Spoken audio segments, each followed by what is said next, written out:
What is going on, friends, and welcome back to the Minecraft Hub channel. Today we are doing another evolution of Hermitcraft video, and we are checking out the one and only Impulse, who joined Hermitcraft in Season 3. Now what we're looking at right here is his base from Season 3. It was built into the side of a mountain right in Hermitcraft Hills. Down here is his storage area. I think this is a pretty cool design. Lots of light, of course, and also enough room for pretty much all the items you could need in Minecraft. This was basically the entire base, though. There is not much else to see. Also, we're doing an evolution video for all the hermits, so be sure to check out our channel for all those. They'll be coming very soon. We've already done a few. We've done Mumbo, Green, and Scar so far, and Impulse is the fourth one we've done. So be sure to stay tuned to our channel for the rest of those videos coming out very soon. Although there isn't much to explore in this base, I do really like the look of the inside of it. Next up, we have Hermitcraft Season 4, where Impulse decided to build this beautiful modern mansion. This thing is really cool looking. He of course made the surrounding area really green, really luscious, which is a nice break from the rest of this mesa biome. He even added in a pool and a basketball court, so you know he was really living in luxury this season.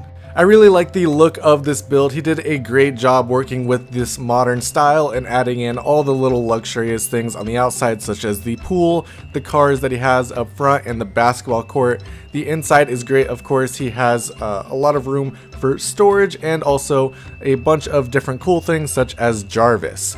This building over here was also Impulse's. This was home to a bunch of the farms from Hermitcraft Season 4. This building basically produced everything Impulse needed throughout the entire season. Now we can get a little bit closer look at the inside of this mansion. Of course, he has his mailbox out front like every other hermit.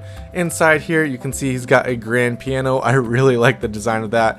He's even got a bar over on this side, and then as you go around, you'll see a fireplace and a lot of beautiful stuff. Down here, you can see he's got armor stands holding up some of his armor and a storage room, and then, of course, the beacon as Jarvis. I really like all the little small details he put on the inside, such as the grand piano. It definitely is a very nice touch in a modern feeling home, having a grand piano like you'd find in any other real-life house. There are some useful things in here too, such as the storage system. He also has an automated smelter, and then over in the back you're even going to have a place that automatically puts on armor for you. If you just step on the pressure plate right there, it's going to put on all the armor that you would need. Definitely a lovely build, and also fairly big for this season. Next up, Hermitcraft Season 5. This is where Impulse really took it up a notch and started doing major projects. This build was absolutely massive and sat right on top of a guardian farm. Up here is the big platform with all of his storage, all automated. He also has some other cool rooms and some lovely trees and things like that on the outside. He unfortunately didn't do as much as he wanted to do up top, but I still think this build looks amazing. Down here is the guardian temple, where he drained all the water out in a staircase formation down to it. Inside here he has a ton of different farms, from kelp, cactus to sugarcane. He also has mob farms in all of the pillars, and even a villager trading hall right in the center. This build not only looked really amazing, I love all the colors and everything that he used for this, but I think it was also super functional as well, having all the different farms on the inside and even the villager trading hall, which is especially important when trying to get all the things you need later in the game. The pillars and everything on top have a Greek or Roman style, and I think this build would have done really well in 1.17, having all the moss blocks and things like that, which would have given this place a really overgrown look and looked super nice. Next up, Hermitcraft Season 6. This was iBay.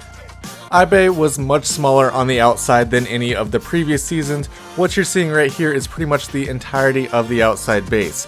It has the bay, the ship with all the lovely armor stands on it, this house up top, and then there's this waterfall which is hiding the entrance to a second part of the base. This base was mostly underground. It had a ton of farms, this giant storage system. The underground part of this base was really beautiful. He really didn't focus too much on the outside of the base. He didn't even build the buildings on it until very late in the season. Personally, that's how I do a lot of my builds as well, so I totally understand the desire to just build all the things underground. I think this base was still great, having all the different farms, storage systems, things like that underground right where you need them. The berry area of this base is pretty cool, especially with all the cool armor stands, but I would have loved to see a lot more building on the outside of here, making this bay look super cool. Next up, Hermitcraft Season 7. This build was pretty amazing. This thing is a giant pyramid floating out in the water with this giant ring around it. This base went through a lot of redesigns throughout the season, but I really like this final design that he went with. I think the water on the outside that is staircasing down looks super cool as well.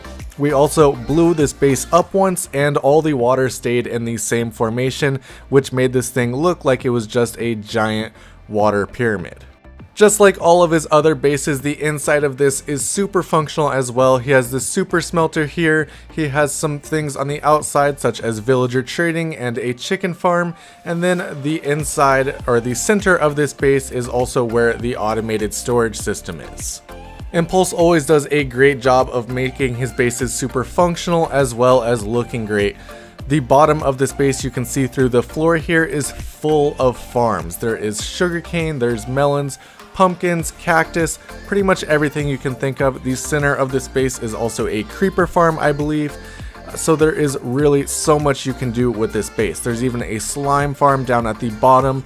So this base produces pretty much everything you're going to need in Minecraft and everything that you can sell to the other hermits.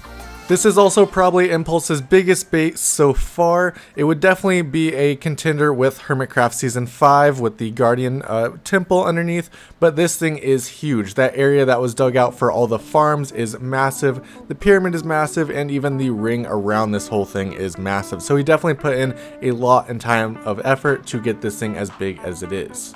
And now finally, the newest season of Hermitcraft, Hermitcraft Season 8, The Factory. This thing was so cool to see. He built this thing in record time, and this thing is absolutely huge. It's got some function on the inside, although I think he wanted to do a lot more with the inside of it, but as we know, the season ended very quickly. This thing is so cool looking though. I absolutely love this factory. I think this is the best of Impulse's builds throughout the season. There is just so much detail in this entire build, and the inside of it, he had some very cool things as well, such as the chocolate river and the kelp farm, the cactus farm, all things like that.